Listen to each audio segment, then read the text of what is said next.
Hola, ¿qué tal? Espero que estén súper bien. Yo soy Lisette y estos son los misterios de Lee. El caso que conmociona al archipiélago. Investigación para encontrar al menor de 11 años. Ha sido localizado esta mañana un cadáver. Condenados a prisión. Hallado los cuerpos sin vida. Se busca a un joven de 29 años, parecido al cadáver de un hombre.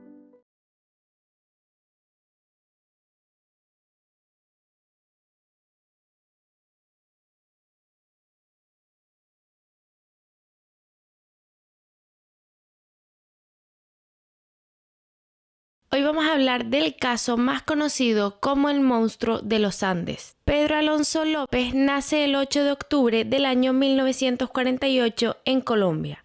Cuando tenía muy poco tiempo de nacido, su madre decide mudarse a Santa Isabel.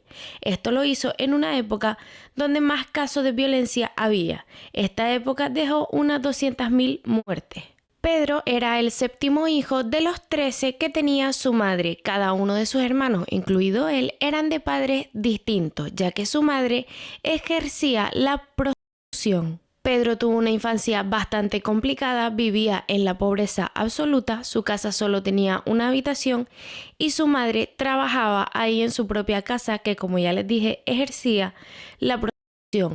Del lugar donde su madre hacía este tipo de cosas a donde ellos pues convivían, solo los separaba una cortina. Todos sus hermanos, incluido Pedro, escuchaban todo lo que estaba haciendo su madre y pues todo lo que pasaba dentro. El ambiente en la casa era bastante violento. Amigos y vecinos decían que ellos podían escuchar cómo la madre de Pedro pues le gritaba y les trataba mal tanto a Pedro como a sus hermanos e incluso les llegaba a pegar. A los 9 años, Pedro intentó abusar de una de sus hermanas y esto hizo que su madre lo echara a la calle.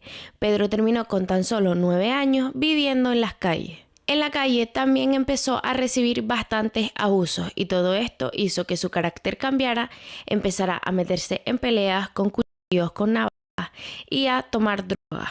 Pedro comía comida de la basura y vivía en lugares abandonados. Todo esto hasta los 12 años que una pareja estadounidense decide adoptarlo. Él comienza a rehabilitarse, empieza el colegio, conoce a gente nueva y en el colegio uno de sus profesores vuelve a abusar de él. Esto hace que él se escape de la casa y vuelva a vivir a la calle. Colombia termina esta mala época, la sociedad está cambiando y Pedro intenta cambiar. Él empieza a buscar trabajo, pero solo recibe rechazo por parte de todo el mundo. Con lo cual, él se convierte pues en un delincuente más. Roba coches, personas y con tan solo 21 años en 1964 es privado de la libertad por todos estos robos y lo condenan a 7 años de prisión. En este encarcelamiento vuelven a abusar de él 4 presos y es cuando su chip cambia completamente.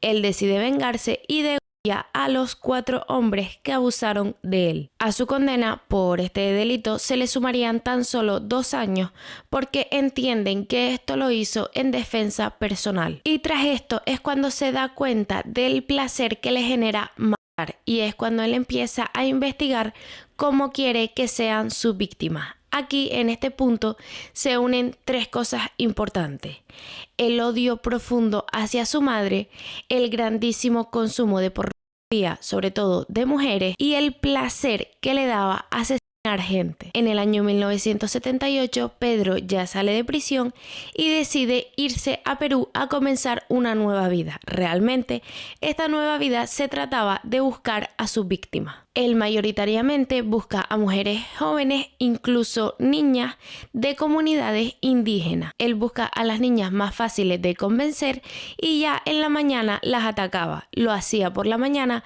porque él decía que era más fácil que las niñas confiaran en él por la mañana, en plan de día, que si lo hiciera por la noche. Su modus operandi era atraerlas, abusar de ellas y luego ahorcarlas hasta la muerte. Él también decía que le gustaba hacerlo de día porque así podía ver cómo los ojos de las niñas se iban cerrando poco a poco. Se dice que unas 100 niñas de estas comunidades indígenas fueron víctimas de él. Incluso también se dice que una vez fallecidas las niñas, él practicaba lo que todos ya sabemos con sus cuerpos. Él enterraba a varias niñas en el mismo lugar para luego desenterrarlas y usarlas como muñecas. Luego dice que un tiempo pues se cansó de hacer esto y empezó a buscar a nuevas víctimas. Él intentó hacer todo esto que él hacía con una de las niñas de otra comunidad que tan solo tenía 9 años. Los miembros de la propia comunidad se dieron cuenta de lo que él estaba intentando hacer y decidieron aplicar su propia justicia. Ellos le quitaron todas sus cosas, incluido su ropa, lo amarraron, lo embadurnaron en miel y lo enterraron vivo en la arena. Lo embadurnaron en miel con intenciones de que las hormigas lo fueran devorando poco a poco. Él dice que esto fue una de las peores venganzas. En ese momento aparece una misionera estadounidense que, por así decirlo, lo salva.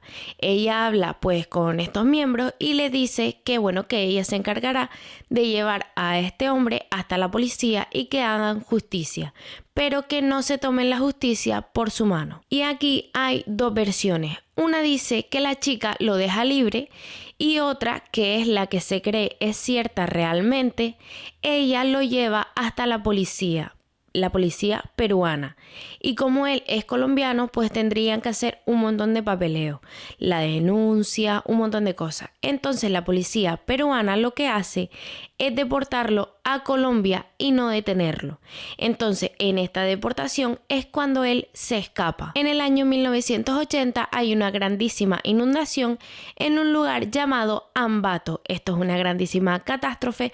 Hay muchas familias y personas desaparecidas cuando el agua desentierra a 4 cuerpos. Todos estos cuerpos pertenecían a niñas. Ellas habían sido y les habían hecho lo mismo que a las otras víctimas. Aquí la diferencia era que nadie sabía quién había hecho esto. En este momento él se va a otro lugar de Ecuador y nos ubicamos en un supermercado. No se sabe bien si fue dentro del supermercado o en el parking, pero bueno, en el supermercado estaban. Él se acerca a una niña de 12 años que iba acompañada de su madre. Él intenta engatusar a la niña para llevársela y como la niña no se deja, él la coge en brazos y echa a correr con ella.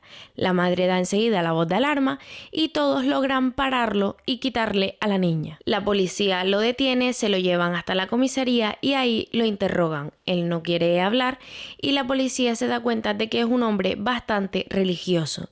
Entonces lo que hacen es traer a un sacerdote para que sea él el que le haga las preguntas. Y la policía estuvo en lo cierto porque Pedro comienza a hablar. Él cuenta que a los 8 años perdió su inocencia y que quería hacer lo mismo con otras personas. Él habla de su modus operandi, de cómo elegía a sus víctimas.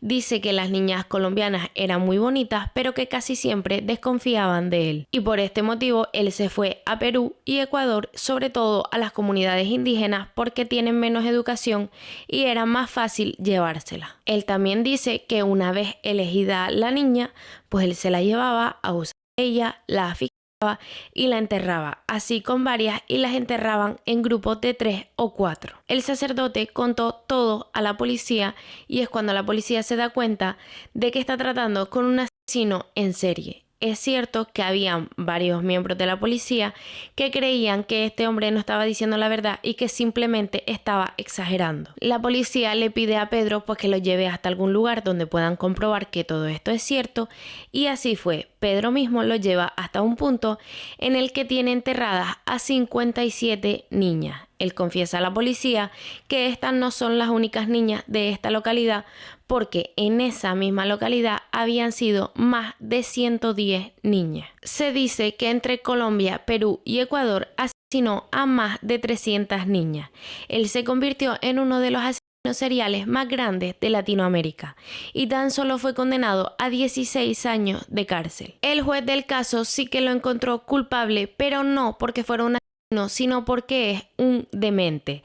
Entonces esto ya lo hacía inimputable y su condena, en vez de ser en prisión, iba a ser en un psiquiátrico. Tras 4 años en el psiquiátrico le pusieron una fianza de $50, obligación a tratamiento psiquiátrico y un seguimiento mensual. Tras ser puesto en libertad en el año 1999, él nunca cumplió esto. Desde el año 2002, la Interpol lo está buscando. En el año 2012, en El Espinal, aparecieron unos crímenes con su mismo modus operandi y pensaron en que podría ser él.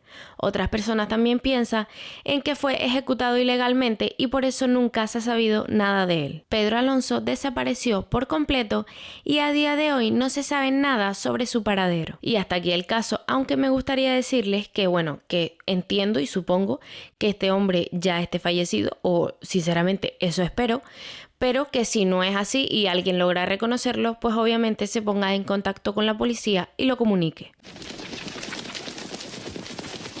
Y bueno, hasta aquí el vídeo de hoy. Espero que les haya gustado o al menos les haya entretenido, porque como ya sabemos, en este canal no hablamos de cosas bonitas y mucho menos que terminen bien. Déjame un like si así lo quieres y suscríbete porque se vienen vídeos súper interesantes. Un besito.